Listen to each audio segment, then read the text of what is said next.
The Philadelphia Catholic League Boys Basketball Championship. It's things of royalty here in Philadelphia. It is the pinnacle of high school basketball.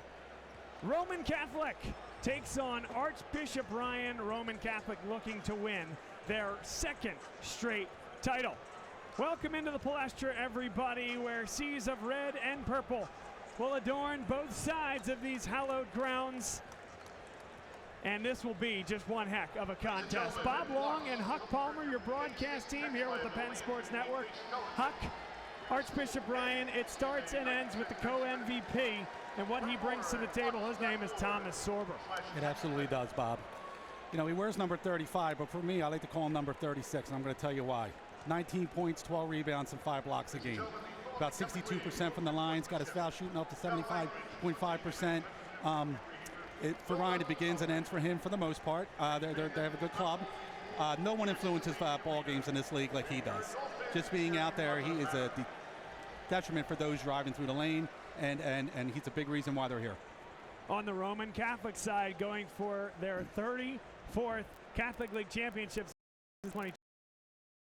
the history of this program, and they are led by Sharif Jackson and Sammy Jackson, two brothers and sons of Philadelphia basketball legend Mark Jackson. Sharif is more of a back-to-the-basket guy, and Sammy Jackson can really spread the floor. Those two, if they can make life difficult for Thomas Sorber inside, they're going to have a good chance to win the basketball game. Let's turn it over now to public address announcer Dan Hoban for the introductions. Tonight's starters, ladies and gentlemen, we ask everyone to please rise and remove your caps and join Dr. Brooke Taché, Superintendent of Secondary Schools and the Schools of Special Education of the Archdiocese of Philadelphia, for our pregame prayer, followed by the singing of our national anthem by Christopher Yengbe of Archbishop Ryan. Good evening, everyone. It's an honor to be with you this evening as our teams gather in the spirit of Christian sportsmanship. Let us pause to call to mind the presence of God.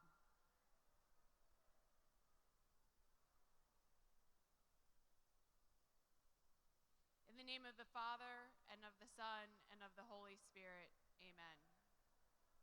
Heavenly Father, thank you for blessing these student athletes with an abundance of gifts and talents.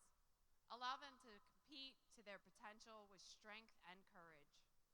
Help them to inspire others and to serve as sound models for all who admire them. We pray that you will positively impact our school communities, church, families, and all those gathered here tonight as we celebrate this athletic endeavor and the gift of Catholic education. We ask this through Christ our Lord. Amen. In the name of the Father, and of the Son, and of the Holy Spirit. Amen.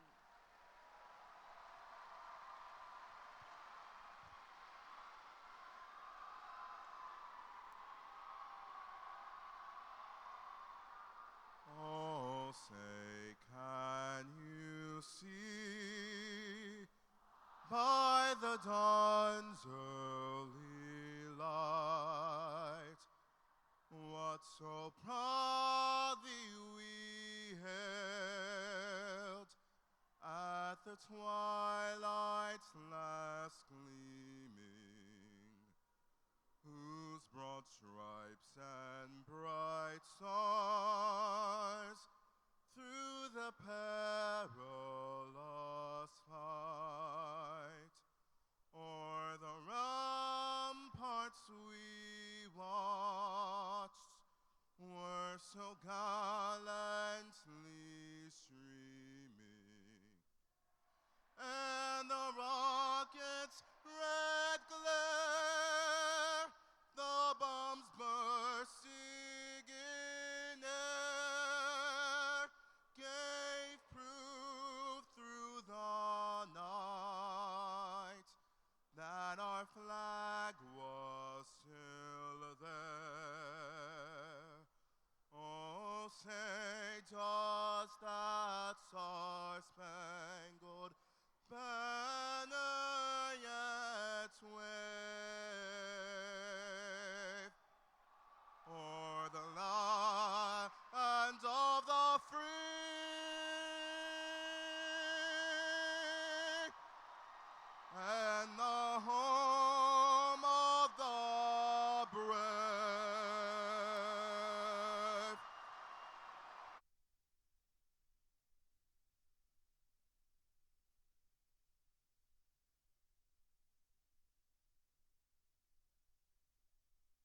And now let's meet the starting lineup for each team. First for the Raiders of Archbishop Ryan.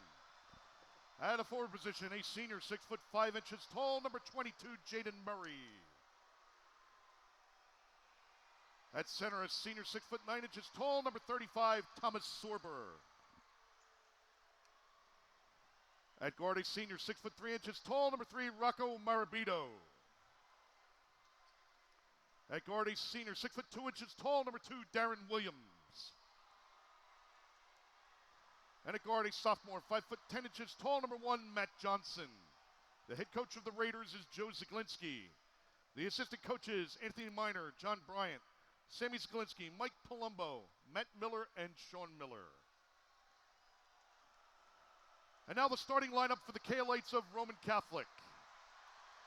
At forward, a junior 6'7" tall, number 44, Sharif Jackson. At guard, a senior 6'2" tall, number 5, Hunter Johnson. At guard, a senior 5'7" tall, number 2, Cabe Goss. At guard, a senior 6'2" tall, number 0, Travis Reed. And at guard, a senior 6 foot tall, number 3, Robert Cottrell.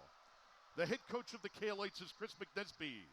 The assistant coaches, Bill Gobig, Kyle Bernard, Fred Lagarde, Tom McKenna, Mike Griffenberg, and Dennis Seddon.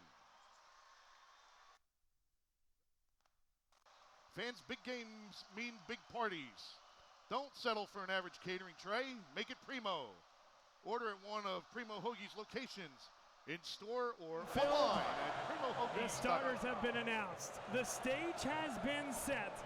And it is time for the 2024 edition of the boys basketball final here in the Philadelphia Catholic League. Once again, Bob Long, and alongside me, Huck Palmer here for this one. Huck, it's a great assignment to get. It is a special evening here at the Palestra. And these two teams have been the class of the league all year long. Yes, they have, Bob. And thank you for including me on this. It was great last year. I expect nothing different this year. The atmosphere in here right now is electric. Expect a lot of defense, Bob. Defense, indeed. These are the two best defensive teams. These are the two best defensive teams in terms of points allowed, field goal percentage allowed, three-point percentage allowed, and defensive efficiency. And that's why they're here. And Thomas Sorber has led the way defensively for Archbishop Ryan. They are dressed in black here tonight. Roman Catholic with K-Lights across the chest are in gold.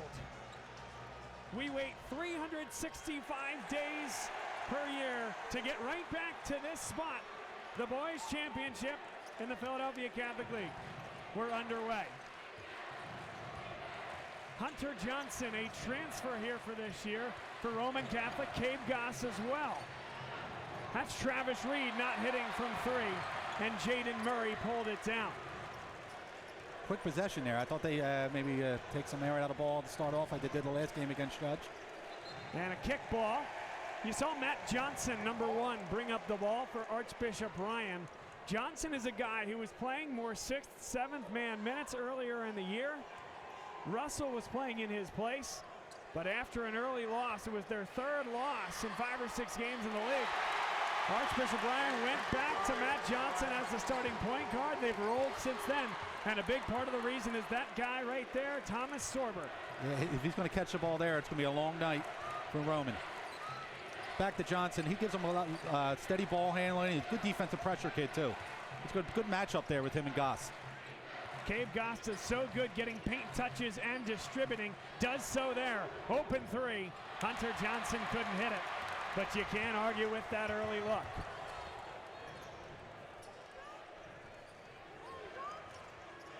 Morabito now resets. Archbishop Ryan trying to work through. Thomas Sorber in the post. That time Darren Williams is fouled. And did a nice job with the off arm there, Huck, creating just a little bit of space to go up with it and got fouled. Yeah, Here's another look. He hit him with the chicken wing. I like that he took the ball to the basket there. Sometimes he settles on some outside shooting early on. Get to the foul line, see one go in. He can be explosive. You go to chicken wing. I don't have that as a foul. I like that no call. You're just a little bit of a discard without really extending that arm, putting the defender in a tough spot. It was subtle. Williams missed the foul shot. About 70% coming in on the year. Stats courtesy of the guy sitting to my right, Huck Palmer. This has been a tradition here at the Palestra. You see the cell phone lights. 1 of 2 for Darren Williams. In the olden days, that would have been a lighter, Huck. That's not happening in this day and age. Sharif Jackson. And a kick ball that'll stay here with 6 minutes and 30 seconds to play. Pulling Jackson away from the basket there is a pretty good idea. Let's see how they utilize that all night because he's a really good passer. I look for Roman to try to get some backdoor action there. I just don't know if Jackson will be able to consistently bully his way over Sorber. Sorber's longer, just as strong, a little bit more athletic. So that's a tough matchup on this end. Hunter Johnson off the high ball screen. Got 1 foot in the lane. And Cabe Goss comes as the safety valve. Goss steps into a 3, and that's not quite his look. That hit the bottom of the backboard. It'll be Archbishop Ryan basketball, but that should have been called dead there. Yeah, first 3 possessions for Roman are a little unsettled. They're trying to figure out how to attack this Ryan's defense. Ryan's playing really tight man-to-man. They could do that because they got the big guy waiting in the lane. So they can overplay, they can chase, they can do a lot of different things. Tough matchup there offensively for Johnson, guarded by the nimble Cabe Goss. Goss fights through that ball screen. Sorber. If he's hitting that, forget about it. Didn't knock that one down. Bobby Cottrell. That's a good look for him now. I like him taking that shot. And yet I think Roman Catholic will take that. Him catching the ball there versus getting to the rim. And Sharif Jackson shuffled the pivot foot. Yeah, you certainly don't want to rely on that, but keep them honest.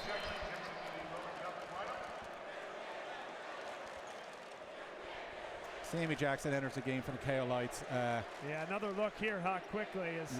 Saw the tail end of that one, but shuffled the pivot foot. Sammy's been playing tremendous basketball over the last third of the season. I really like what he brings to the table. He's got a bright future.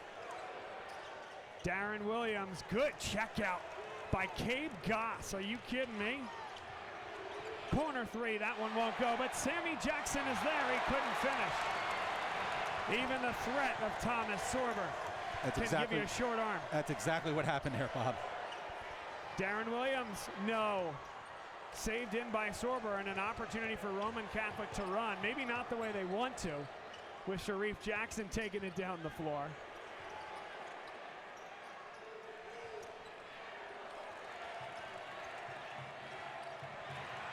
Sharif Jackson to the hole, and Thomas Sorber took the chance on the entry pass to the post. And you can see his coach getting into him there a little bit. There's no need for him to do that. He can let Jackson catch the ball that far from the basket and play him straight up.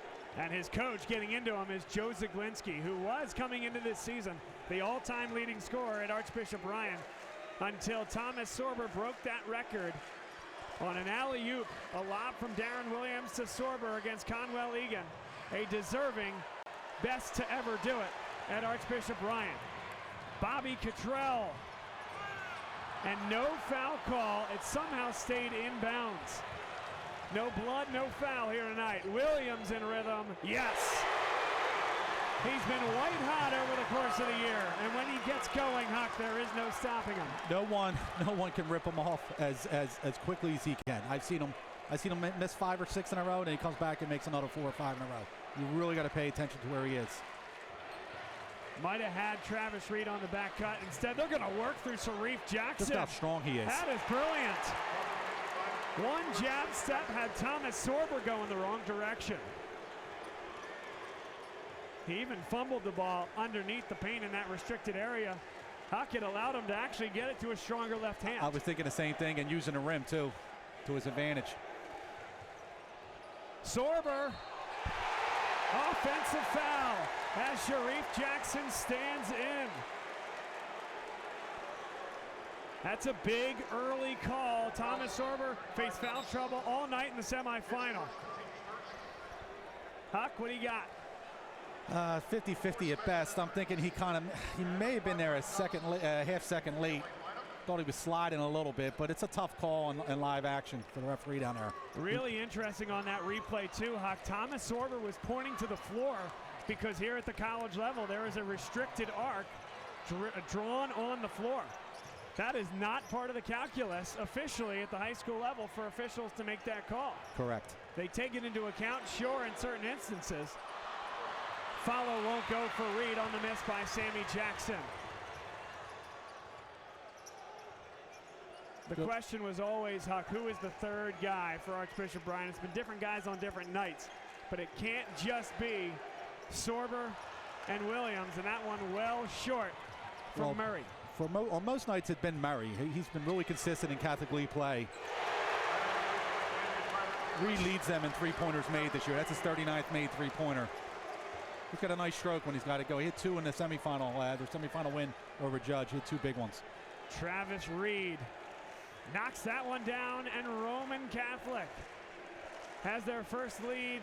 They go into a zone, 1-3-1 here in the half court. Murray and Ryan did not space the floor well. Sometimes it doesn't matter when you have 6'10" Thomas Sorber in there. That's a tough pass to catch there for a kid his size, but he did a good job of gathering himself. And once he catches it there, it's almost automatic.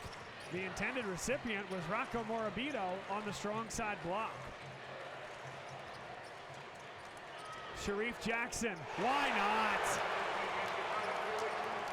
Super skilled, that big man. Ivy League schools are drooling all over him.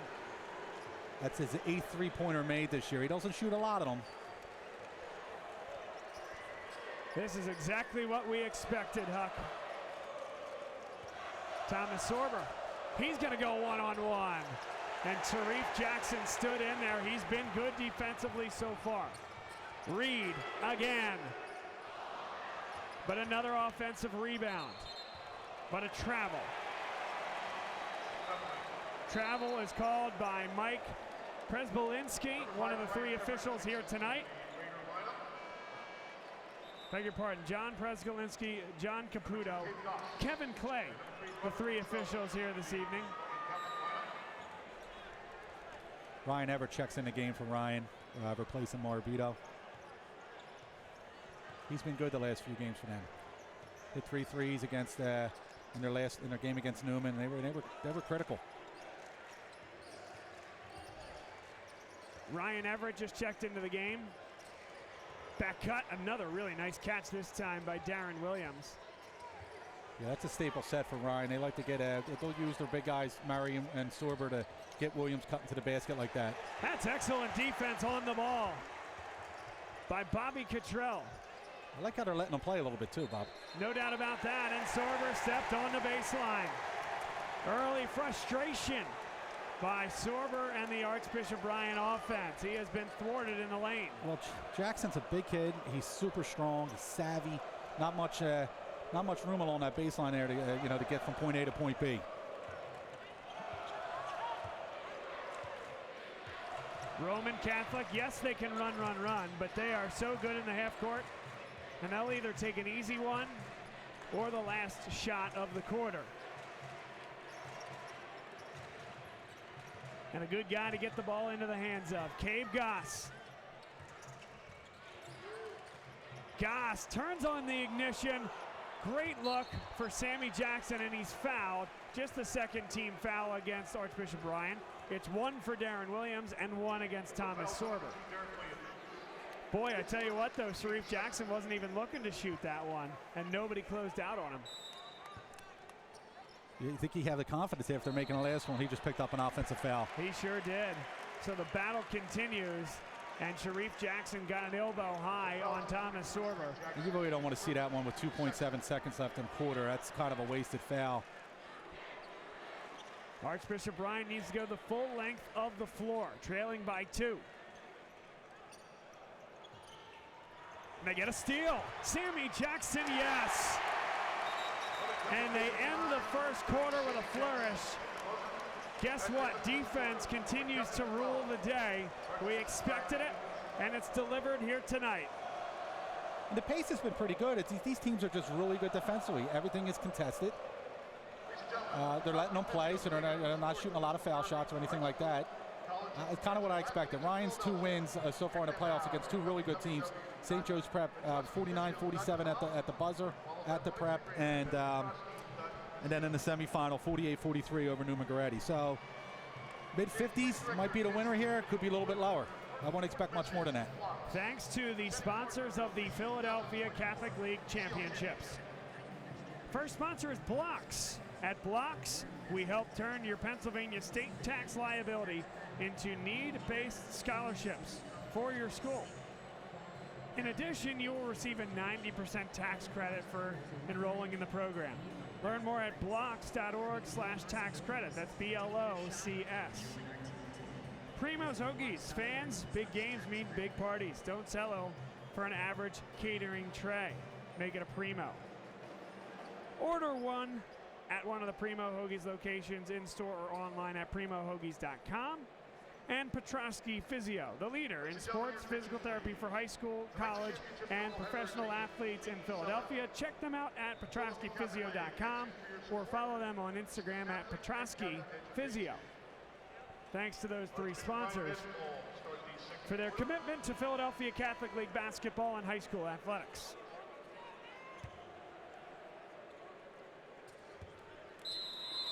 Archbishop Ryan will inbound.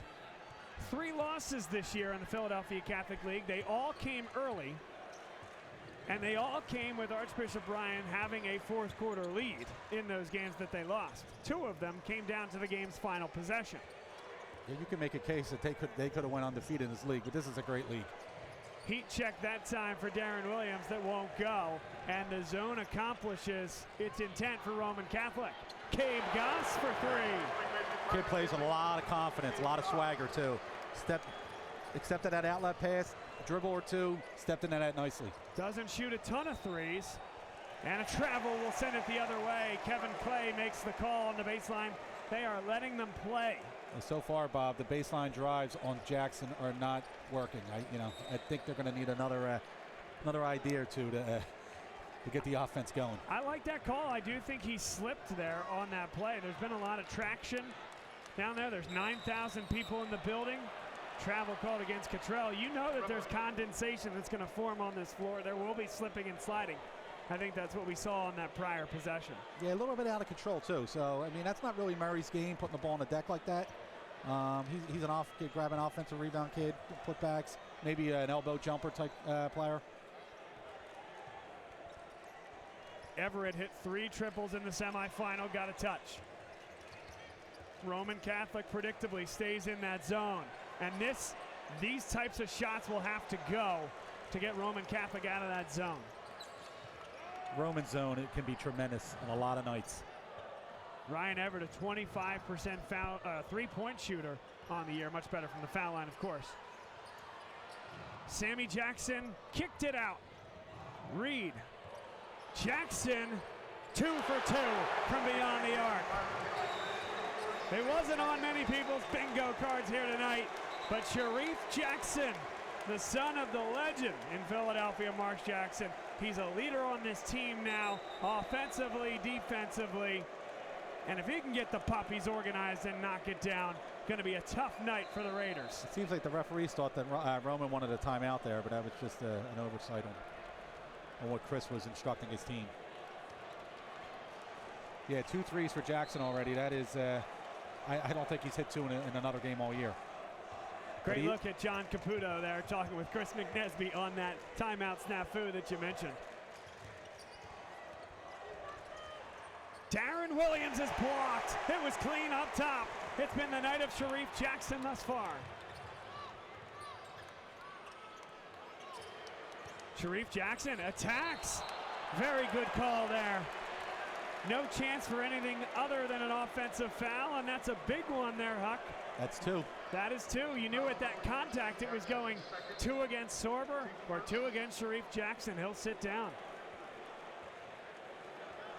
Yeah, he had Sorber backing up on that play too. I think if he maybe hit a little jump stop there, he could have spun in the lane, flipped up a little hook shot. So you want to be a referee though, huh? You got 6'7" and wide body going at 6'10" and a wide body. The co-MVP. Whatever call you make, it's 2 fouls against the opposing team's star. You step into the cauldron as an official. Sammy Jackson got the block and the offensive That's rebound. what he does. He can touch all the stat columns. Roman fortunate to reset with the possession. Brandon Russell checked in the game for Ryan at that last stoppage. Bobby Cottrell from NBA range. And there was contact there. I think a really good bit of discretion by those officials. Sorber inside. And it's too easy if he catches it that deep. Well, Sorber, the tallest player in the league, was matched up against the smallest player in the league on that one. So,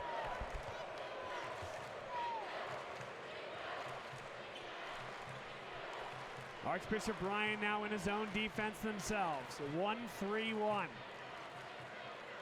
These teams will come into and out of zone defenses anytime they need. Roman Catholic knows how to beat the zone. It's a great look from the corner from Reed. in their first game, the last game of the season up at Ryan, they shot 33 pointers, which was a season high. They only averaged 20 a game, and they made 12. A lot of that had to do with Sharif not playing that day. Good hands in the passing lane. Bobby Cottrell will run it down. Count it. And one. Great outlet Darren there. Williams picks up his second personal foul. That was a superb outlet there. A little ticky-tack there, reaching in. That's his. Yeah, you said it's his second foul, so he's got to be careful. Another look. Clear fouls. He got him on the noggin. And now Archbishop Bryan, their turn with the flashlights from the cell phones. I'd say it's distracting. Yeah, I don't remember this in years past. Maybe they started it last year. I do remember it during the semifinals, though, last week. No problem that time for Bobby Cottrell as Hunter Johnson waves a finger to the Archbishop Bryan student section. This Archbishop, or beg your pardon, the Archbishop Bryan team that is here tonight, led by those two guys, Darren Williams and Thomas Sorber, they stay on the floor with 2 personal fouls. And that really was always the nightmare scenario. If either of those guys pick up a third foul here midway through this second quarter, that takes a big chunk of the production off the floor. Sorber gave it up. Cave Goss leads the way. Numbers for Roman Catholic. Sebastian Edwards couldn't hit it. That's a good look. He's our best three-point shooting by percentage. Oh, Thomas Sorber reaches for the rafters and is fouled by Hunter Johnson. And might have come up a little gimpy. He's grabbing at his backside. Yeah, and he is not 100% there. He'll shake that one off. Ladies and gentlemen of the student section, no cell phone lighting is allowed. Just as suspected, Bob. No cell phones are allowed. Well, yes, that was Dan Hoban, the public address announcer, who says that no more cell phones are allowed in the student section. They didn't get the memo. They're not interested in the memo. The first 4 rows got the memo, but I think everything behind them, and now they got some adults, some teachers, some staff members probably getting in on his action. Thomas Sorber, the 77% foul shooter. It's close to 84% in Catholic League play, too. Knocks them both down. He has gotten so much better in that phase of the game this year. Thomas Sorber, though, is gimpy coming down the floor. Something to keep an eye on. 2 personal fouls, and clearly something is bugging him, whether it was on that last play earlier in the contest or coming into it.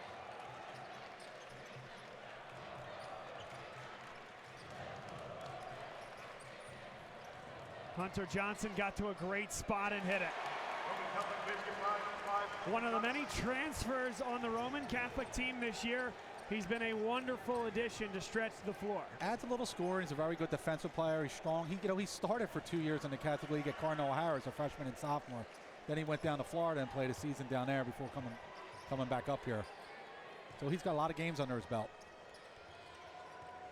They got it inside against that zone, taken off the hands of Murray by Sammy Jackson. And how good has that been? A revelation for this Roman Catholic team. When Sharif Jackson has to sit down, or he was injured over a good portion of the year, to have Sammy Jackson provide that type of interior defense. Absolutely, Bob. He, early in the year, Coach McNesby had a tight leash on him, and that's what Sorber does. Got the ball too low there, but he's been terrific since that leash has been loosened.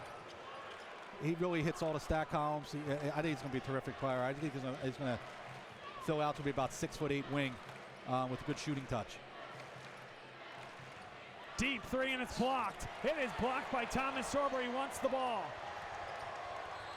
And stepping on the end line and jumping into his own cheerleaders is Hunter Johnson. A great play retreating. Huck, you just talked about his defense. That's Penn's facility manager over there, Mike Martin. He's a Springfield resident where I live. His son's on my baseball team. So he did a nice job of catching Hunter there. He'll be happy to know I mentioned it. You could say that Hunter was the hunter and then your friend was the gatherer, I suppose? You could definitely say that, Bob. You're on top of it yet again. Ryan Everett for three. They need it, and they got it. Back to a 6-point lead with 2:25 to go. Shot that one with confidence, was not fazed by an earlier miss. 1 of 2 from beyond the arc for him. I believe Roman was leading by 10 points when Jackson exited the game with that second foul. And right now, Ryan's got it down to 6. That's a sloppy pass. Could have been a giveaway there. And I mean, it was a giveaway, but it could have been a carry called earlier in the play. So let's see if the live ball turnover hurts. Darren Williams a little short. Really good rebound there by Hunter Johnson, and Ryan Everett picks up the personal foul. Just the second team foul against Archbishop Ryan. Yeah, I thought he got away with a little bit of pushing it back before calling the foul on the tangle up. And again, Darren Williams, it's a deep three. It's an NBA range three, but he's not unaccustomed from taking shots that deep. You look inside the Roman Catholic bench, and they're coached by Chris McNesby, back for his second stint. Coached until 2016, won back-to-back Catholic League championships, and left on top. Left to spend time with his family. Matt Griffin came in. The program stayed at a very high level. Roman Catholic, they've been doing this since the school opened in 1890. No surprise the program kept going. Matt Griffin on to greener pastures. He started coaching at the University of Albany and then went to coach with Pat Chambers at Florida Gulf Coast. Roman Catholic looking for another head coach. Chris McNesby decided it was the time to come back. Won his first Catholic League title since coming back to the program. He did that last year. That was an epic final. And now this year looking for back-to-back championships, and it would be the second time that he's done that. The first, of course, 2015 and 2016. That's a look at Joe Zaglinski, the head coach of Archbishop Ryan, formerly the all-time leading scorer. He's played in multiple semifinals here at the Palestra as a player himself. He's been here 3 times as a coach. Yet to win a title, Archbishop Ryan as a school looking to win the title for the first time in its history. There's a lot of talent on the court here, Bob, but the chess match on the sidelines between these two coaches is something definitely to watch. Thomas Sorber reaches for the rafters, brings it down right before it got to the backboard, and he couldn't finish. Just a little bit of a hand on it by Sammy Jackson. Yeah, got him a little bit off balance there. He also missed a dunk, did Sorber, in the semifinal, and it was a big one. Johnson couldn't hit it, and he never quite got to the pure shooting stroke. Yeah, I thought he shot that a little quick too. This is Russell. Russell to the rim. That's an offensive foul. Cabe Goss was in the area.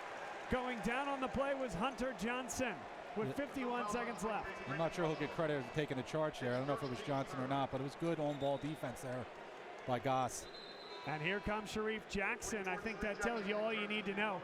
Roman Catholic looking to take the last shot of the first half, you would think, because you wouldn't necessarily want to put Sharif Jackson back in a defensive situation with the 2 personal fouls. Yeah, I agree. I'd be surprised unless something presents itself that is too easy to turn down, that they're going to be holding the ball for the final 50 seconds here. Archbishop Ryan is on a 7-2 run. It was 21-10. The big 3 by Everett cut it to as close as it's been since early in the first quarter. No shot clock here at the high school level in the PIAA or the Philadelphia Catholic League. Stay with us at halftime as Josh Verlin, the head man at City of Basketball Love, will join us to break down the first half and the Philadelphia Catholic League season to this point. 8 seconds to go. The engineer has the ball on his fingertips. Cabe Goss, inside they go, and a foul is called. Who will it go against? It goes against Darren Williams, and that is his third, I believe. I think he just said it was his second. I thought I had him for 3 too. I had him for 3. We'll have to double check that one. It is the right call. It certainly wasn't Sorber. We'll get clarification on that going into the half.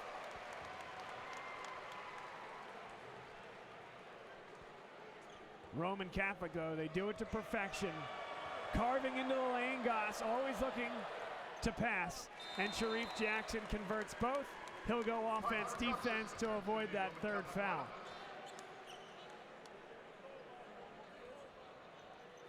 Everett, good if it goes. And the three-quarters court heave doesn't draw the iron. The first half has gone as we expected. Neither team to 30, Huck. The two best defensive teams, beg your pardon, in this Catholic League are making life difficult for the opposing offense. They absolutely are, and I'm not surprised by that. I had a feeling, like I said earlier, that this game might be played in the 40s, maybe mid-50s tops. Roman did a good job there at the end of the half to get out with an 8-point lead. They were up 10 when Jackson left, and Roman was only able to cut 2 off of that. Benefited by that foul at the end of the half to get it back out to an 8-point lead. Halftime here at the Palestra. Stay with us for our halftime guest, Josh Verlin of City of Basketball Love.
Please direct your attention to the video board for a report message from Fox, presenting partner of the 2024 Philadelphia Catholic League Championship.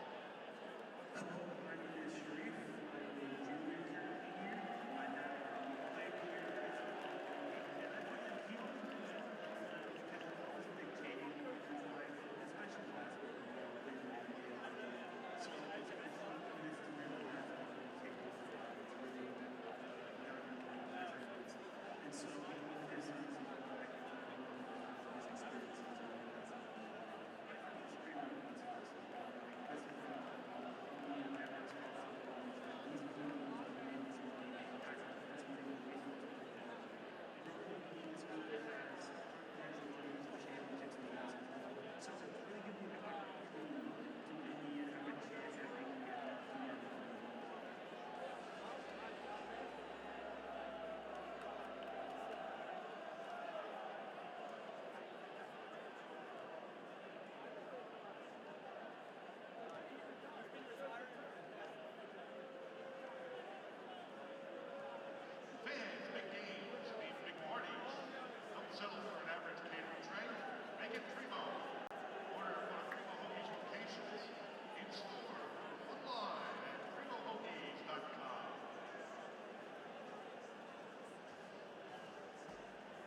Halftime here at the Philadelphia Catholic League Boys Basketball Championship game. Bob Long, our guest here is Josh Verlin from City of Basketball Love.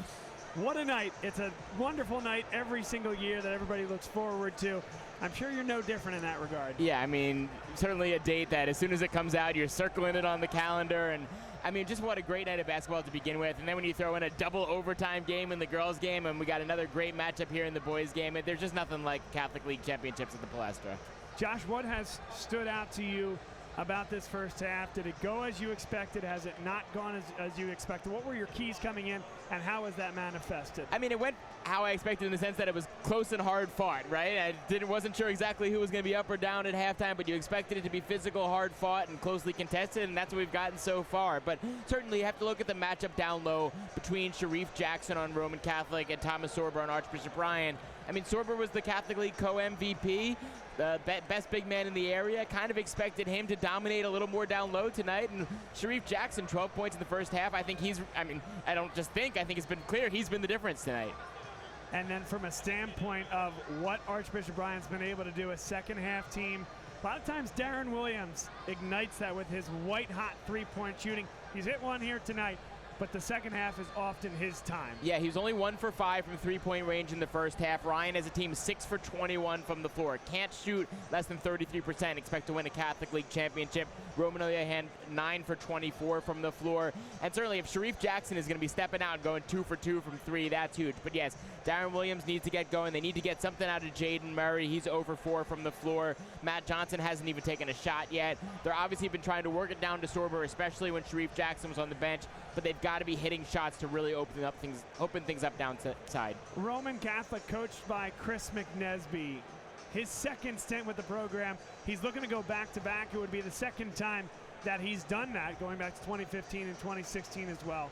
What makes this particular crop of Roman Catholic Catholites special?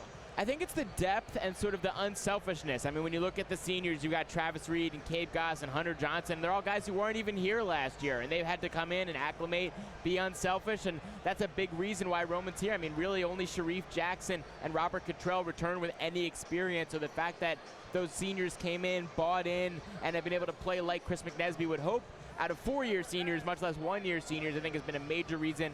And certainly the growth of Sammy Jackson. I mean, you see it tonight. His brother goes out, first play. Sammy gets a block to show, hey, we're not going anywhere defensively. So I think the growth of the seniors and the step forward that Sammy Jackson has taken on the wing have been crucial for this Roman squad.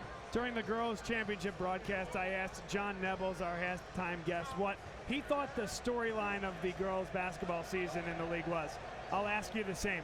What has been the story of the Philadelphia Catholic League boys basketball season? I mean, I really think it's been the parity. And, all right, sure, Roman Catholic won the regular season, and they're here tonight, and they're winning. And so you can look at it and be like, yeah, well, the number 1 seed is ahead. But this was not a year where it felt like, oh, this is just Romans to lose.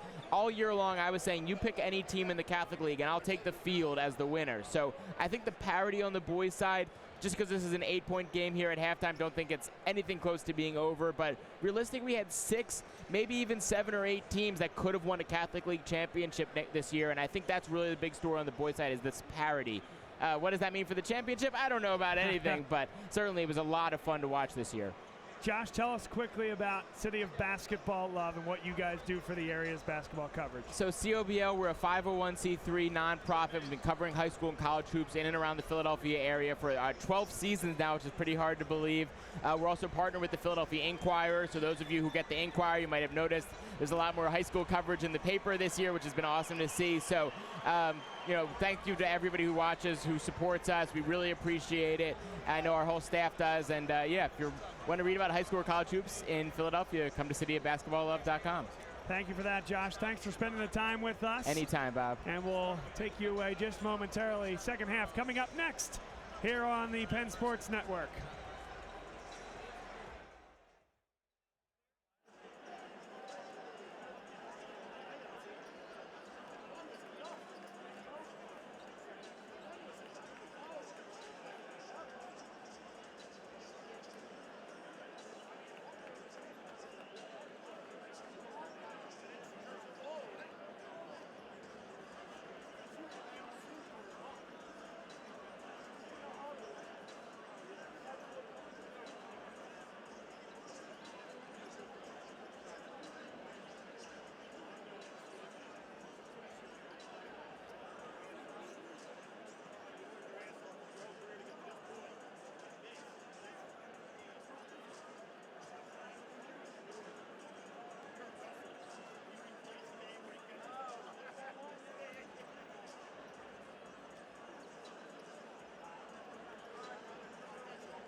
boys basketball championship. Those folks are fired up. Archbishop Ryan Raider faithful, a sea of red all the way to the rafters here tonight.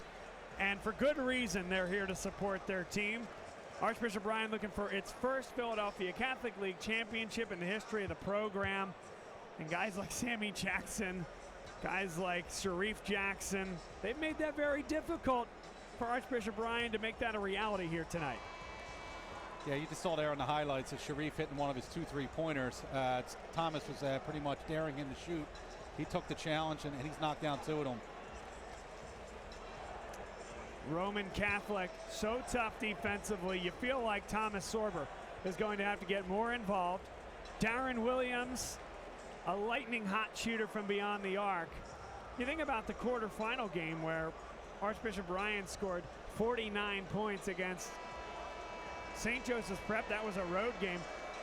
39 of those 49 points were scored by Darren Williams and by Thomas Sorber. So that's always been the question, is how deep can Archbishop Ryan go? How consistent can that third scorer be? That's never been the problem for the Purple Wave, that is Roman Catholic.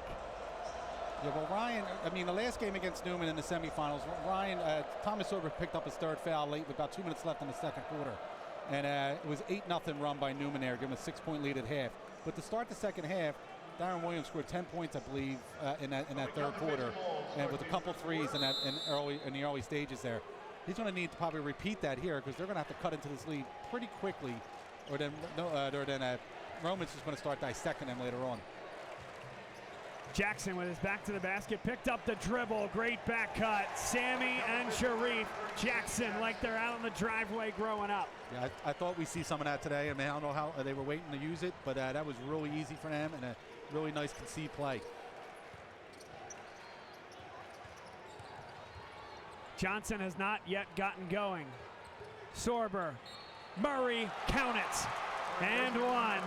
And there's some of that patented Archbishop Ryan weave, ball movement, and off-ball cutting. Good pass there by Thomas Sorber. Jackson did a good job of deflecting that a little bit away from the basket, and then Sorber hit the cutting Murray there. Sorber's a good passer. He averages almost 3 assists per game, probably 60 to 70 assists this year. That's a good number for a big man.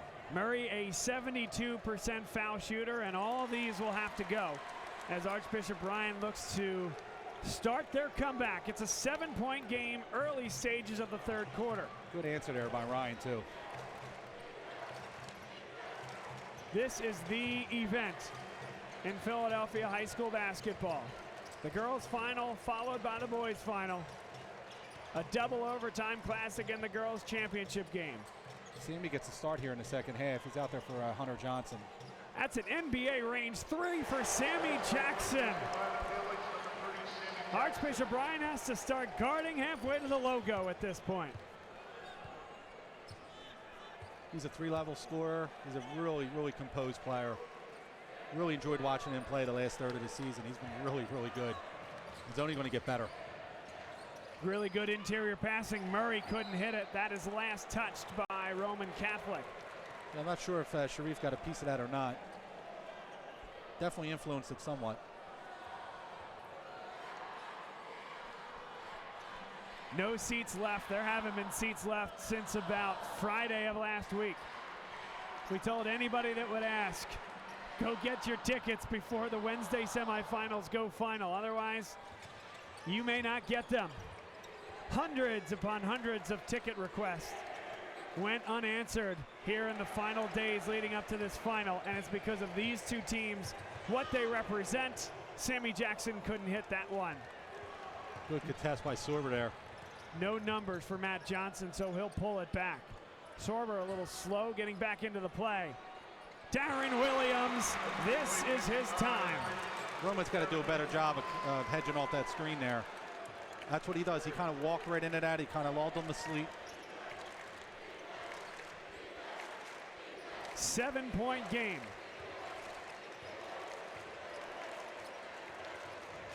Sammy Jackson on the dribble handoff. Now he wants to go high ball screen action with his brother Sharif. Deep 3. Not that time from Travis Reed. And all of these threes are college range from both teams. And that is last touched by Sharif Jackson. But again, we talked about this, Huck, during the girls' game. The high school line is that tangential line to the top of the key, the white line. And it's just so easy when you have a deeper line that you're playing from, whether that's a college player playing on an NBA floor or a high school player playing on a college floor. It's so easy to equate yourself and calibrate your offense to that longer line. Yeah, I don't know if the coaches want them shooting the ball out there. Man, look at that. Look at his hands by Goss. Yeah, Goss came up with the basketball. No reason for 6'10" to bring it down to 5'6" Cabe Goss, but that's exactly what Thomas Sorber did. He caught the ball inside the restricted area, just turn and go up with it over your left shoulder. And when big guys bring the ball down, that's what they do. They take away their advantage. Jackson, a lot of contact there, wasn't called a hand check. Sharif Jackson traveled with it. Looked like Jackson tried to lay in him a little bit there, back into him, and then Sorber backed away slightly, and that probably caused the stumble. And that official, Presbolinski, good look there. And a very good call by John Presbolinski.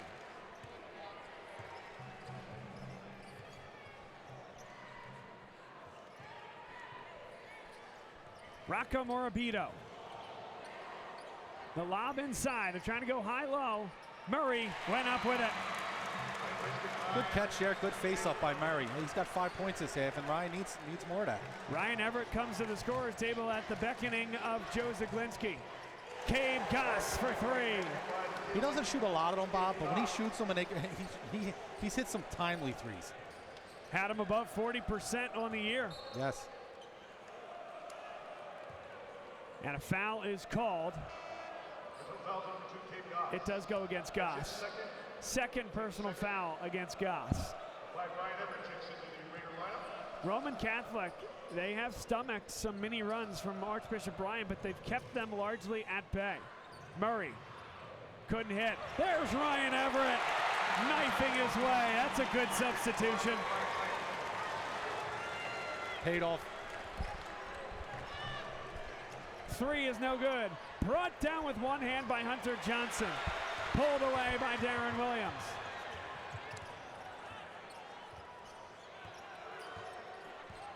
Williams for three. And Everett has another offensive carom. He's provided Everett, a spark. that's Great a pass. Great look.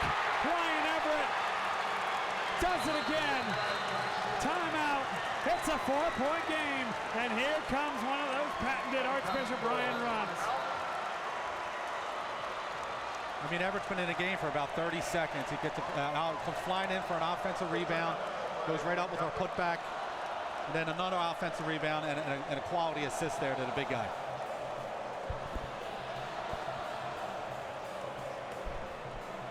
This place is alive here at the Palestra. Unbelievable atmosphere, the top-notch high school basketball that we all come to expect. But sometimes it's the dirty work, Huck, that stands out. One more look. That's Everett after the offensive rebound. Beautiful pass. Get out of the way. The train's coming through. Well, that's our Catholic League dunk leader, too, right there, Bob. That's right. That was a new addition to the statistics that you provide, and perhaps you can tell us a little bit about what you do for the league when you're not starring on the Penn Sports Network. Well, you know, I keep all the statistics for the league for every team. I watch every game. I'm on everybody's huddle accounts. I do a lot of teams on YouTube, NFHS, that type of stuff. And I do what I can. I love the league. I always have loved the league. I've loved keeping statistics. Provide some league leaders, some team leaders, and you know, at this time of year, I'm finally catching up. It's a busy 3 months. You know, I get done what I can when I can, and then the coaches are all great. They really appreciate everything I bring to them, and I just enjoy doing it.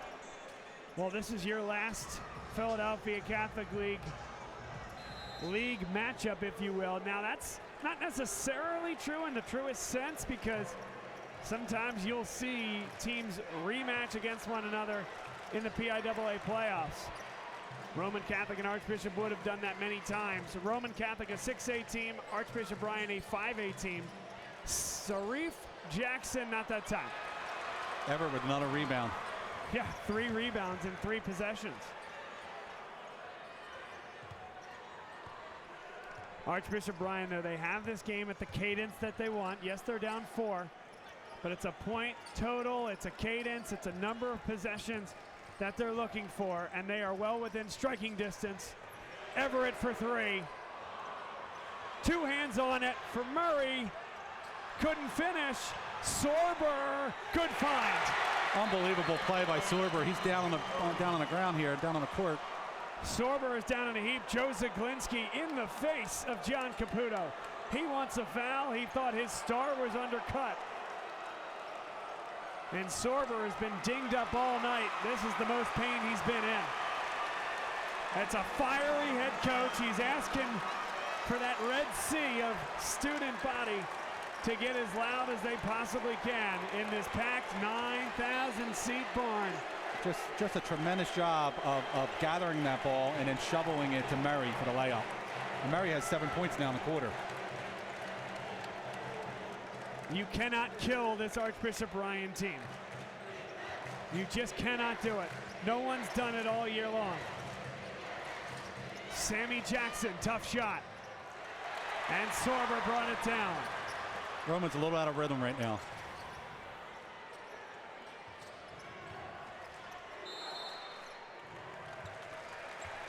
Interesting timeout. It is.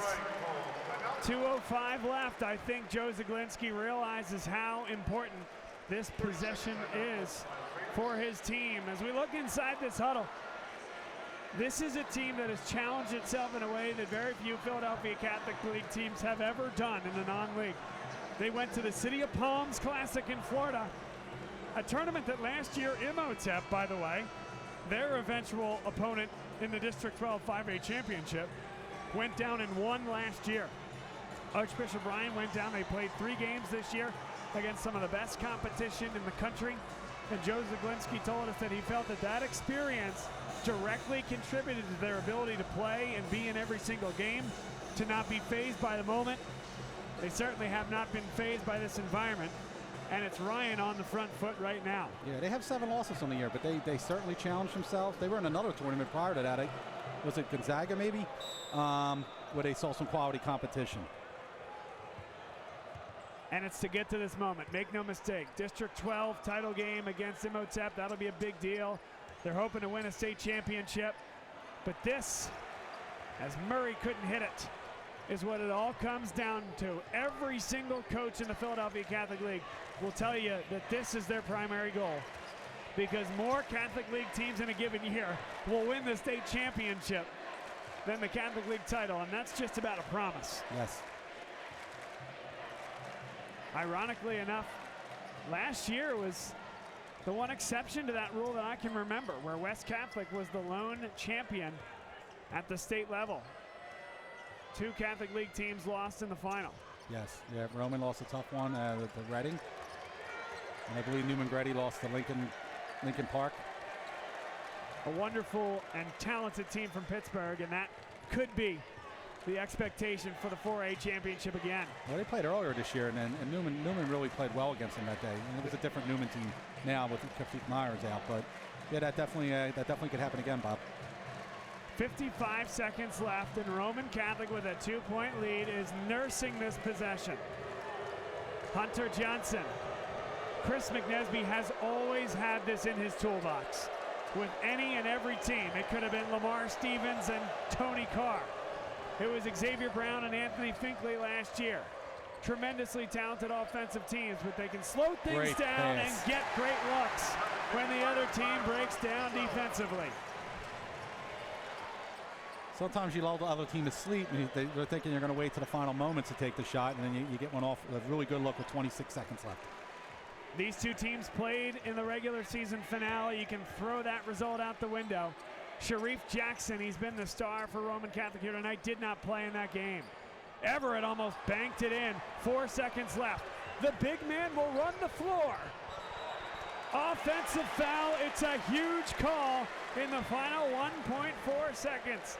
Sharif Jackson picks up his 3rd personal foul. 2 of them on charges. Team's third. So he will stay on the floor for the final second plus. Sorber, that might have been blocked, actually. Huck, you going to count that as a block in your stats? I usually let those ones go. If it's not a clean, super clean look and, you know, going towards the basket, I usually let those go. End of the third quarter. What a game. We knew this game would be played in the 40s or the 50s. It's in the 30s through 3. Huck Palmer, my Coloranos here tonight. I'll turn to you. Archbishop Bryan is looking to shock. I don't know if they're going to shock that many, but they're certainly looking to etch their names into the record books for the first time as league champions. How do they do it? Well, they got to continue to get contributions from some other players, but you know what? It's the fourth quarter now. It's got to be Thomas Sorber time. Him and Darren Williams are two of the highest scoring tandem in the league, and they're the leaders, the Division I players, and they got to take over this game. You know, speaking of, I mentioned this to you earlier, Bob, but Ryan, as the 5th seed, could become the highest seed to win a Catholic League championship. Now, back in the day with the North-South and the Red-Blue, the highest seed you could have in either league, either division with a 4 seed. But since it's been a one division league, no one higher than lower than 4 has won it. It'd be the first time since 2002 that a team would have beaten teams that were seeded higher than them in 3 games in the playoffs. 2002. And that was Newman Goretti, who was 10-4 that year in the league, and they went ahead and they finished 4th. They beat I believe Carroll was the 1 seed, and then they beat, I believe it was Cardinal Doherty was a 1 seed from the North on the crossover game, and then I think they beat Archbishop Ryan as a 2 seed that year. So, and then before that, it goes back to like 1982. Roman did it. They had 6 losses in the league. Incredible. That's the statistician turned color analyst extraordinaire, Huck Palmer. Here's one for you. Archbishop Bryan looking to become the first team not named Roman Catholic, Newman Goretti, or Archbishop Wood to win a Philadelphia Catholic League Boys Championship game since a now shuttered North Catholic in 2008. Right, 11 and that seasons. team could play. Yes, they could. There were some good North teams there at the end. And I think you had it as Roman 6, Newman 5.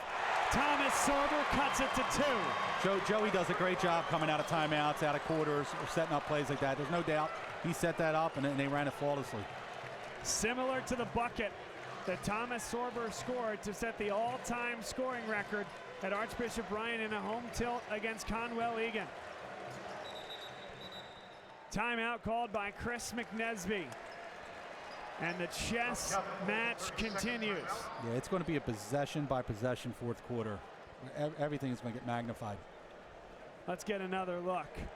Get into the lane, find the big, and send it home. Great job by Johnson to turn the corner there, and he put it right where Sorber can get it. Archbishop Bryan has outscored Roman Catholic 16-10 since halftime. It is a 2-point game, and as it seems to be all the time, we watch the Philadelphia Catholic League. It's the best offenses in the state. You routinely see games played in the 70s, 80s, and even 90s.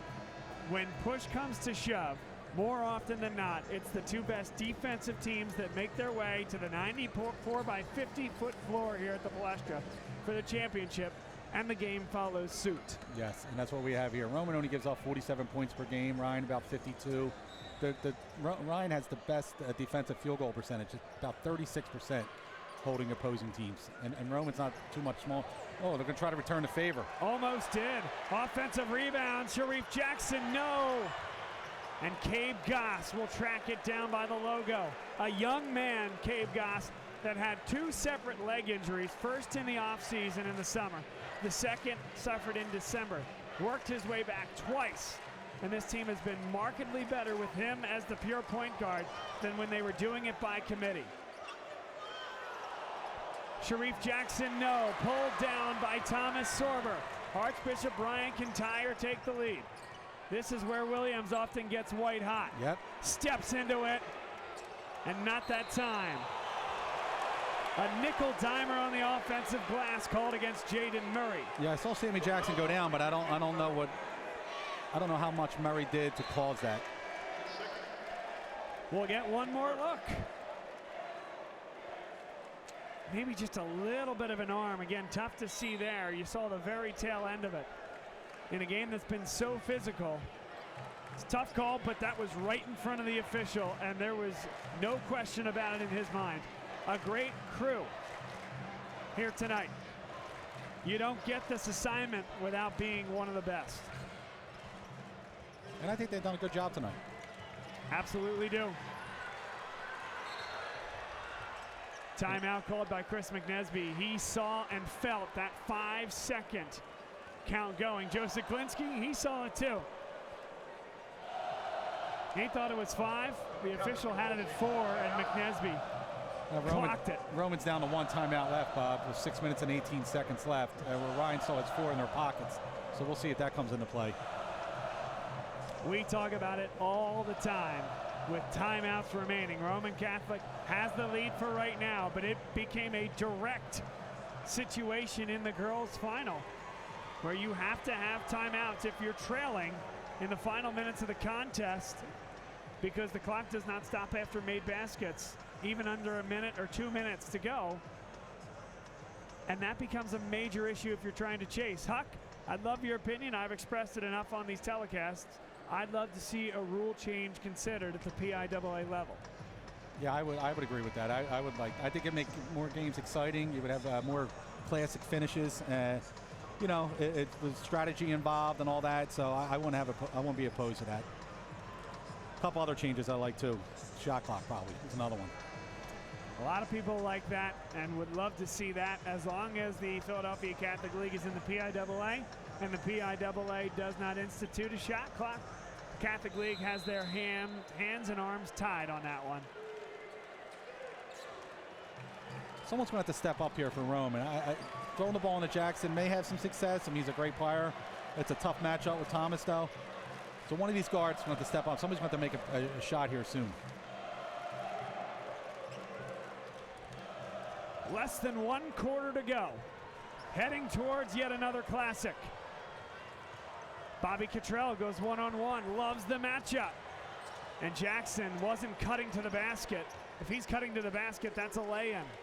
He gave Sorber enough time to recover there and just give him something to think about. Cottrell again likes this matchup.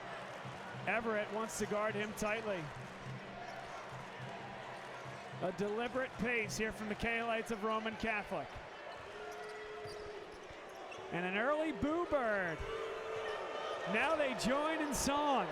Archbishop Brian and even some of the casuals want Roman Catholic to run the offense. Thomas Sorber pulled it down, but Cabe Goss brought it in. Sorber again with a steal. And that is why Archbishop Brian is the best defensive team in the league. That guy right there, co-MVP, block monster, hands in the passing lane, Georgetown commit, and Catholic League legend, Thomas Sorber. Give it to him. What a play by Sharif Jackson. And now Sammy Jackson has numbers with Sorber behind the play. Great job on the retreat by Archbishop Brian. Step back, Cottrell. And maybe not the look. He squared up nicely there. He got to get off the ground well. He was right in front of the basket. Roman's a little tight offensively right now. It looks like Ryan's playing a little looser. They have the game at the pace they want. Full timeout called by Archbishop Brian. And Joe Zaglinski, as he is wont to do, gets in the official's face and gets his message across. And maybe nobody does it as vociferously as he does, but he's a guy who's been doing this for a long enough time. He has the respect of the officials here in the league. Another look at Sorber erasing that shot. Yeah, I said at the outset of the program here, Bob, that he influences the game like no other. At this level, he's a unicorn. You know, just being there is a deterrent to the entire, the opposition, and he's been doing it all year. You know, he has over 830 rebounds in his career and about 330 block shots since he's been at Ryan. Nearly halfway through this fourth quarter, Roman Catholic students are on their feet. Dressed in purple, it's seemingly an annual tradition here at the Palestra. I want to go back to that one possession where they threw the ball underneath to Sorber, and Sharif Jackson made that great play and that save. After he saved it, Darren Williams went for the steal. So both Williams and Sorber were trailing behind the play, and Roman seemingly had a 4-on-3 and allowed them to get back. You have to beat them down court. You have to beat Thomas Sorber down court and get layups, at least some of the time when you play this Ryan team. That was a missed opportunity. This senior class for Archbishop Bryan has been the banner class. Really one of the best classes in the history of the program. Jaden Murray couldn't hit it. Really good. The only thing they don't have, Huck, this senior class, Murray being one of them, is a trophy in the case. Yeah, and they were here 2 years ago as some of these kids were sophomores. Lost a really good game to New McGrady that year. And then last year, they hosted a quarterfinal game, and the West Catholic team was really good. By our count, foul number 4 on Sharif Jackson. That was a good entry pass by Ryan Everett, too. He's an underrated passer. He does the little things pretty well for them. How this game has flipped. What looked like Sorber and Darren Williams in foul trouble early. Roman Catholic had as much as an 11-point lead. Has turned into a tie game. And the star big man for Roman Catholic on the bench with 4 fouls. Here we go. It'll be interesting to see how long they keep him there. Cade Goss is fouled. Attacked the body of the on-ball defender, Matt Johnson. And it's great recognition. I think we'll see if we get this replay here, is that Thomas Sorber was stretched. So because Sharif Jackson's on the bench, Sammy Jackson is going to bring Sorber out to the wing, out to the baseline 3 area. And so Goss recognized that, got to the rim. That is an excellent play by a veteran leader. And that's what Roman needs. They need one of these guards, 1 or 2 of these guards have to step up. Goss, perfect on that trip. Will it be title number 34 for Roman Catholic? Or will it be title number 1 for Archbishop Bryan? Will it be title number 1 for Joe Ziglinski? Either as a player or a coach, he's dedicated his professional life to his alma mater, and he's gotten these young men an opportunity. Jaden Murray could have tied the game at point-blank range. Great no-look pass by Sorber there, too. Good hands by Sorber. He lets it yet another steal. Everett comes down with it, no numbers, and pulls it back.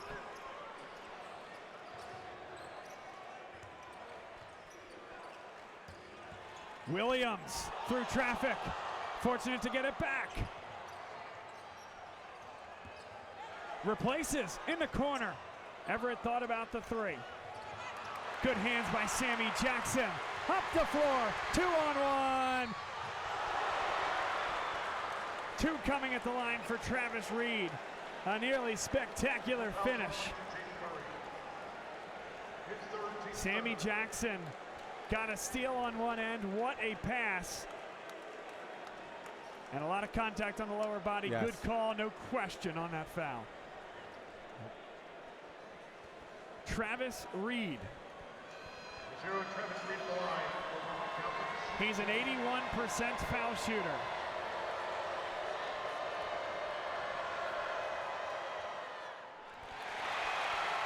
It's a struggle right now. That's the Palestra gods yanking that one out, Huck, from halfway down the nylon. There are spirits and demons in this place. There is no doubt about that. Dating back to the early 1900s. For a long time, the most NCAA tournament games were played in this venue before the University of Dayton started hosting all the first 4 games. And this is the Cathedral of College Basketball. It might be the deep, dark, down home of high school basketball. The biggest games are played here.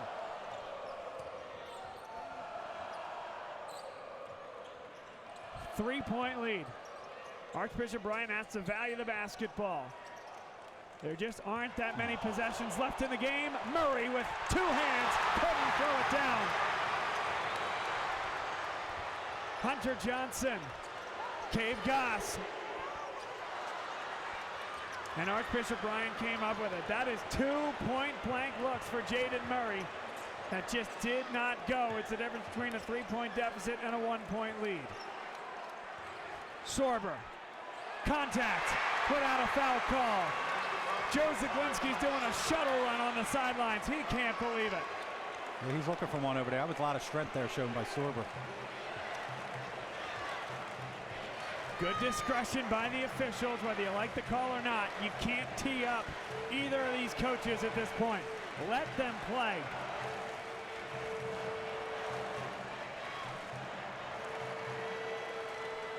And this is what the folks do not like. This is what the shot clock proponents will cite. Darren Williams picked the pocket. Foul called. 4th team foul against Archbishop Bryan. Next we'll put Roman Catholic in the bonus. And the Archbishop Bryan faithful are not happy with the officiating down the stretch. Yeah, we saw this earlier in the girls' game. It was really taking the air out of the ball late in the 4th quarter in both overtimes. And now Roman's kind of been doing the same, for a little while now. And I think that makes your kids tentative. But we'll see what happens. But I need a little bit more aggression from them moving, in this last minute and a half. 1-point lead. Cade Goss pulls it back.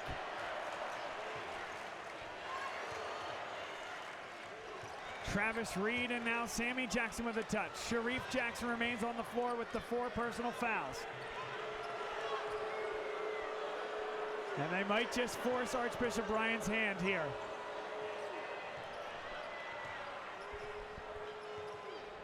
A lot of competent ball handlers out there too, so they got the personnel to do it. And that is foul. Called against Thomas Sorber. It'll send Sharif Jackson to the line. It's his 2nd, team's 5th. Is that possible? His 2nd personal foul? You know what? I know he had the charge earlier, and then you were mentioning that he had 2, but I was trying to recall the 2nd one. Yeah, perhaps that early foul went called against someone else. Sharif Jackson, that was targeted by Archbishop Bryan. Once he got the ball, they wanted to send him to the line. 61%. That is the lowest recorded average, except for Sammy Jackson, who's only attempted 6 in the Catholic League season. Sharif Jackson to make it a 2-point game. And once again, it's just yanked from the bottom of that rim by the Palestra gods. Timeout. Archbishop Bryan, we are headed for a photo finish. So Archbishop Bryan has the ball. We know that they're able to take the clock down. They took it down for more than a minute in the quarterfinal against St. Joseph's Prep. Darren Williams got an elbow jumper that sent them to the Palestra. Do they do the same again here? Well, in that game they were tied. So I think, and they did have it for a little bit over a minute, and they did take it down, like you said, to about 9 seconds. And then Joey ran a great play that day to get Williams a nice look. It's the same play he ran earlier in the year in one of their preseason tournaments that won a game for them.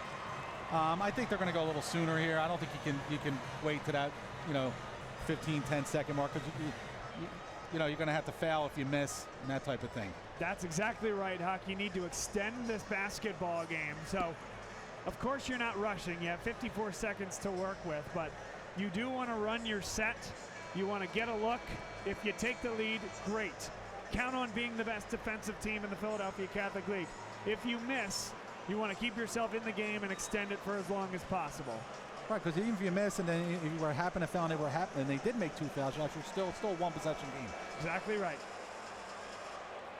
I think they'll run a nice set here, and it, the good look could come within the first 8-10 seconds, or it can come maybe 20 seconds into the play. But they're gonna run something nice here. Joey's really good at this. He's a good coach. This is a senior class for Archbishop Bryan that has thrusted the program back on the map. 2 Palestra appearances in 3 years, 2 title game appearances in 3 years. Darren Williams, Rocco Morabito, Ryan Everett, And of course, Thomas Sorber, Jaden Murray as well. This is the class that was destined to win it all. Can they do it here tonight? Last touch by Roman Catholic. Great defensive pressure applied by Bobby Cottrell. Now Roman has fouls to give here. They only have one foul themselves. So as time goes on, look for them to start using them, and then it gets a little deeper into the game. They take Darren Williams off the ball. Everett. Williams is open in the corner. Got the feet set. Knocked it down. Darren Williams, a senior, in a primetime moment. Timeout. That's the last timeout taken by Roman Catholic. Darren Williams has 9,000 faithful on their feet. And a sea of red. Darren Williams does it again. He's the one guy on that Ryan team that they lost him out there a little bit. Good job by him. He got contested early. A little subtle ball fake, took the one dribble out to the right, and then calmly sank it. And he's done that plenty of times over his 4-year career, specifically the last 2 years. He's a big shot maker. High-low action, get the defense to collapse, fly by on that initial ball flake. What a play. Darren Williams, what a player. I think I remember him making one from the corner as a sophomore against West Catholic in a game that came down to the wire. Just like that. So now Roman Catholic, they are in the same position as Archbishop Ryan. In fact, on a miss, they're in a boatload of trouble. Just one team foul with 20 seconds left in the contest. Right, so they're gonna have to foul 3 times to get them in the line, and that's just gonna exhaust more time. And they cannot stop the clock again. No timeouts remain. So they better do it now, because on a miss, and even if they can get Archbishop Ryan to the line, 2 foul shots, a 4-point game. Roman Catholic couldn't stop it at that point. So draw up your best play, Chris McNesby. Everybody rises here at the Palestra. The boys' final has come down to this. Bobby Cottrell with 11 seconds. Cabe Goss down to 6.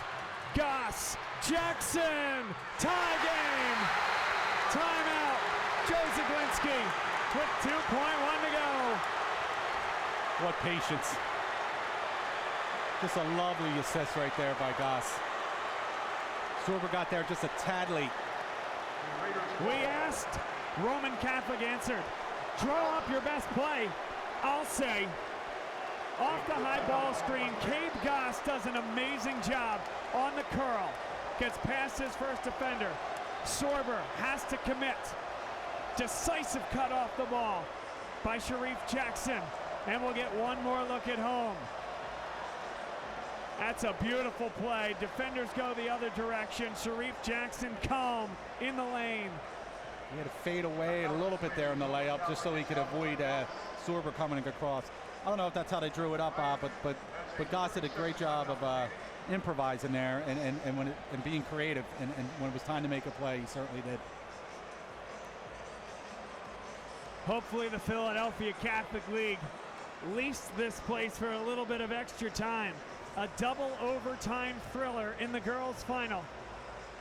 And the boys' final is 2.1 seconds away from a similar fate. And this is the challenge. We talked about it with Megan McCullough, our color analyst in the girls' championship game. The last thing you want to do if you're Archbishop Ryan, they do have one timeout remaining with the ball in hand. You got to go the full length of the court. The worst thing you can do is turn the ball over, trying to make something happen and giving Roman Catholic another look at the horn. I think Thomas Sorber flashes to the middle of the floor and then looks to kick out to an outlet for a quick shot. You have time for a catch, a pass, maybe even a dribble, and a shot at the horn. Archbishop Ryan calls timeout. And that clock in Joe Zaglinski's head was moving rather quickly. Now they are under pressure to get the ball in. Neither team can stop the clock here in regulation. And yes, you have to design the home run play, But Huck, you have to get the ball in. Get the ball in. We have Thomas Sorber out there too, so I think if it, worst comes to worst, you can just lob it up to him down here, probably around the foul line, and maybe he can turn, take a dribble, and unleash one, or catch somebody breaking down the sidelines. But I would assume that's the plan if they're running low on time to get the ball in. A look inside that Archbishop Ryan High School huddle. What a program this has been. A couple of loyal sons coming back to the respective benches. Chris McNesby back for his second stint as the head coach of Roman Catholic. Joe Zaglinski coming back, formerly as a player, formerly as the all-time leading scorer, to try to coach his alma mater to a Catholic League title for the first time. Does it happen here? Does it happen now in regulation? They do have to go the full length of the floor. Sorber, and he is fouled with 0.9 seconds left. They waved that off. There is no chance that they're going to give him in the act of shooting. Zero. No. They're not calling that on a game like this. And you know what? I think he got him well before he turned around anyway. No doubt about it. One more look. Foul comes immediately. There is no chance that you're going to get that call. 0.9 seconds to go. The dribble wasn't even down on the floor yet. A little closer chance here, for a catch, potentially a dribble, and a shot. Murray to inbound. Everett. That'll come up well short, and we are headed to overtime again for the second time tonight. Joe Zaglinski wanted that distribution to come near side of the floor to the wing, but Darren Williams and Thomas Sorber both came to the exact same spot, Huck. There wasn't good spacing, and they don't get a realistic look at the horn. No, we're headed to overtime, just like in the girls' game. We had two extra sessions. Now we're on our third extra session. I was saying to myself earlier when the girls were playing, and this game is really moving well and great pace, and it was like 7:06, and it was about a minute left, and we got some extra basketball. We sure do. We sure do. Nothing better than free basketball at the Palestra. My name is Bob Long. Alongside me, Huck Palmer, the statistician and a guy who watches more Philadelphia Catholic League basketball than anybody. We are live here on the Penn Sports Network, and thanks to Sports Fanbase Network for providing the merchant services and the credit card processing platform to put this in pay-per-view as per the wishes of the league. I do want to take a moment to thank the Philadelphia Catholic League. This was the first year that the Philadelphia Catholic League boys semifinals were broadcast at the Palestra. The second year that the finals were Palestra bound and were broadcast in the format that it is. And you're getting big-time images, big-time players, and a big-time telecast. That's for all time now. Definitely, and it's a lot of interest in this game, and it's a great venue. It only holds 9,000 people, so there's plenty of more eyes that want to get their, that want to see these games, and I'm glad they're allowing you to do it, Bob. As always, you're doing a great job. Every year it sells out quicker and quicker. Why, you might ask? I don't know. How about 2 overtime games in a night amongst the 4 best teams in the Catholic League? 2 on the girls' side, 2 on the boys' side. Let's see if that last scoring play, Roman, gives them a little bit more confidence offensively, because they were kind of in a shell there for a while. Archbishop Ryan wins the tip behind Thomas Sorber. Sharif Jackson remains out there with the 4 personal fouls. Williams steps into one and hits. That is a long 2. He's very confident right now. Surprised he didn't pull off from 3 there. Got in for a closer look. Jackson with the ball at the top of the key. Sammy Jackson has been relatively kept in check since the first half. Jackson wants to go right at Sorber. Great finish. Strong move there. Shedded some space there with a little pump. Not an easy thing to do on Thomas. Let's go Ryan is the chant from the red-dressed student section, but it's a turnover. Good hands by Roman Catholic in that zone defense. Cabe Goss.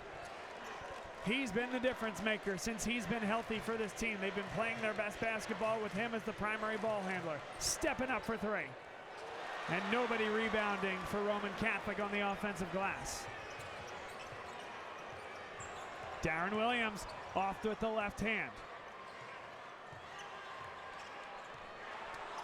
4-out offense as Thomas Sorber is alone in the lane. Let's see if they go one-on-one. Now Murray comes into the fray. Bobby Cottrell knocked it out of bounds into the first row. Roman showed some active hands here in the overtime. John Caputo, the official, will hand off that basketball to Darren Williams.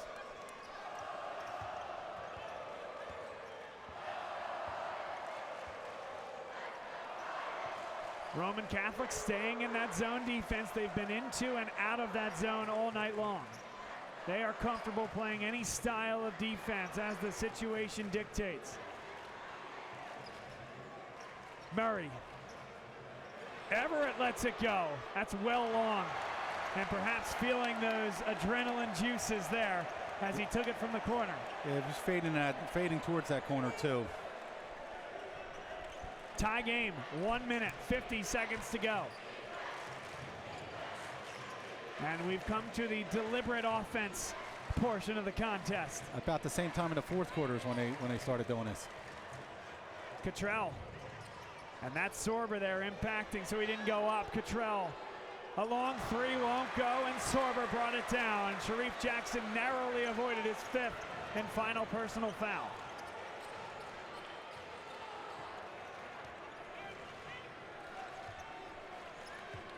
These legendary games, you know that they're happening when you're in the midst of them. The commonality, they all have a hero. Who will the hero be tonight? Matt Johnson, no! Here comes Cabe Goss. Goss with numbers. Great look. And Darren Williams took a huge hit on the baseline. He toppled over and is slow to get up. How did Goss come out of that pile with the ball down here on the other end? He's been an unbelievable player all night long. One more look. Goss got Everett to commit. Travis Reed. Gosh, it is good to see him get up. Overtime rules. The foul totals carry over on a team basis and an individual basis from the fourth quarter. So Roman Catholic is in the bonus the rest of the way, however long we play tonight. Roman Catholic has only committed 2 personal fouls since the beginning of the fourth quarter. Travis Reed, the 81% foul shooter. The Kaolites with a 1-point lead. And those faithful, dressed in purple, all the way to the rafters in that section, are imploring him for just one more.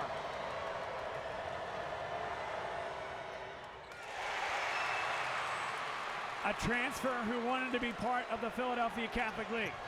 Wanted to raise a banner. And they're 48 seconds from doing just that. Archbishop Ryan calls their only timeout in the overtime period. Remember, Huck, both teams were down to 0 timeouts when regulation ended. So only 1 timeout added to whatever your total was at the end of the fourth quarter. Archbishop Ryan just burned that timeout. Something to bear in mind. I'll say it again. Time to draw up your best play, Huck, because they cannot stop the clock, even on made baskets, the rest of the way. Yeah, so it has to happen now. I think it was a good timeout by Joey there. I mean, you're down 2, so you want to make sure you get a good look. You don't know how many more possessions you're going to have. And you come down here and you leave it in the kids' hands. Sometimes that's okay, but Joey's really good at drawing things up and coming out, and like they did the last time where Williams got that 3-point shot. So I expect them to come out with a good design here, a good play call, and I think they'll get a good shot. We'll see if it goes down or not. I think it was a good timeout, though. I don't think you let them play there, and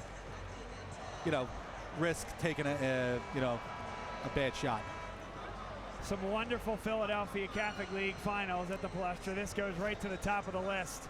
Other high school action that have been played here, certainly LeBron James. Folks remember when he came to the Palestra.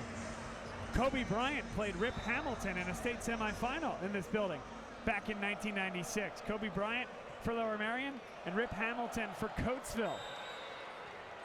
Put another one into the annals of Palestra history. What do the basketball gods have in store for us here the rest of the way? It's a 2-point game. Yeah, if you're Roman, you have to pay attention to Williams. You just cannot let him get a clean look from three. Sorber. And he's open. Williams. Williams nearly pushed off. Ryan Everett with 22 seconds left. Good cut by Murray. Nearly lost his footing. Still patience and still time. Sorber. Sorber goes baseline. Everett for the lead. Bang! Bang! The clock still runs. Roman Catholic has one timeout. They don't call it. This is for the win. Yes!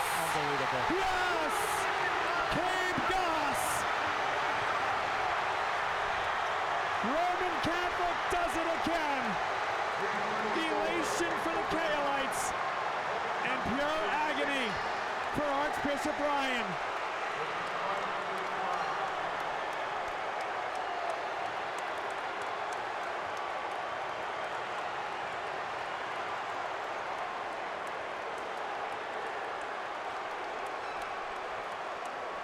Cabe Goss, etch your name into the long and fabled history of the Philadelphia Catholic League.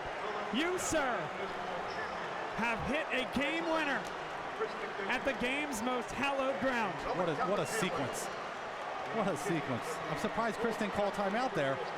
Told him to play on, and big shot. What a moment for that kid. Snatched away a moment from Ryan Everett, who calmly sank a corner three. Joe Zaglinski fell to the floor in despair. His back on the floor. Darren Williams cannot be consoled right now. Archbishop Ryan played well enough to win this basketball game and to secure the title for the first time in school history. Here's the problem. Roman Catholic had the ball last. Simple as that. Two great teams, two great coaches. Another classic ending here. It might have been, I have to go back into the archives, but 2 shots made in overtime in the final 8 seconds. 1 for the lead, 1 for the win. That's why we come here, Bob.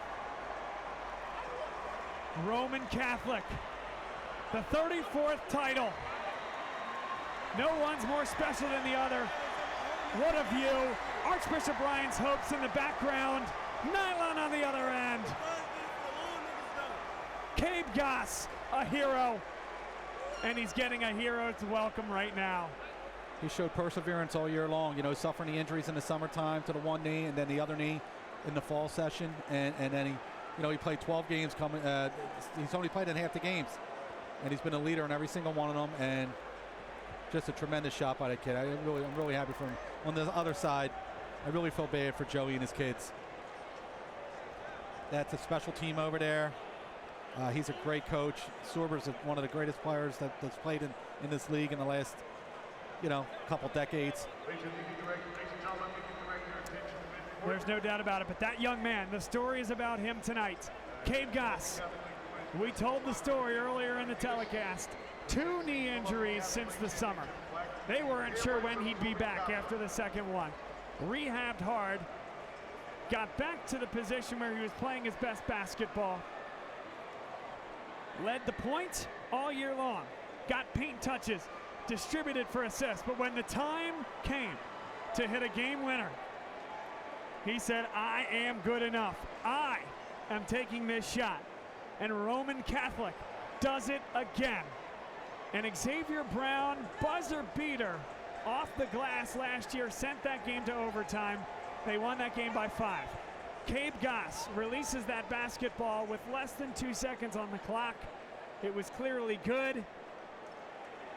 And Roman Catholic has won 2 straight yet again. You go through the annals of the history, Huck. I don't know if you can win 2 games in the fashion that they have just won the last 2 iterations of this Philadelphia Catholic League Boys Basketball Championship. Yeah, that's 34 altogether now too, Bob, with the first one coming in 1922. And it's a terrific program led by good people, good kids year in and year out. And you know, they deserve it. It's a really good team over there. Chris is a great coach. That was really a well-defended game from start to finish. And, you know, buckets weren't easy to come by, but it wasn't overly sloppy or a ton of missed shots. It was just longer possessions and well-defended, and then some great excitement at the end.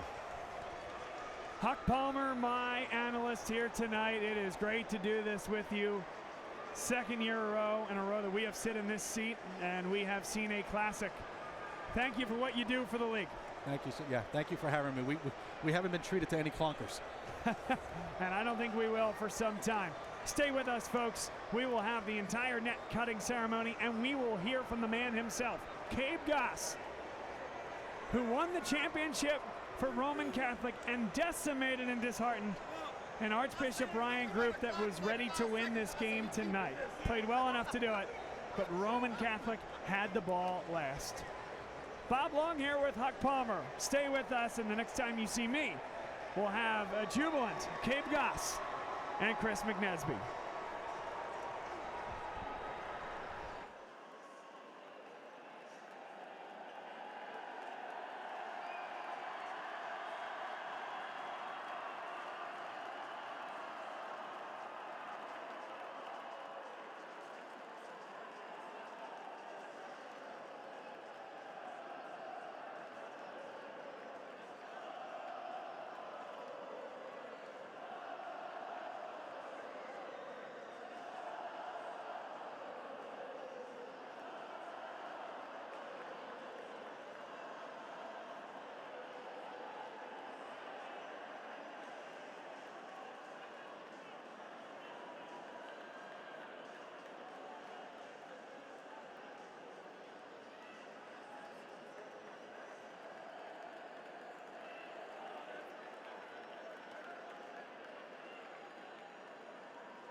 Well, it certainly has not worn off yet. A jubilant Roman Catholic Cahillite team, and we are joined by 4 of the leaders of this team.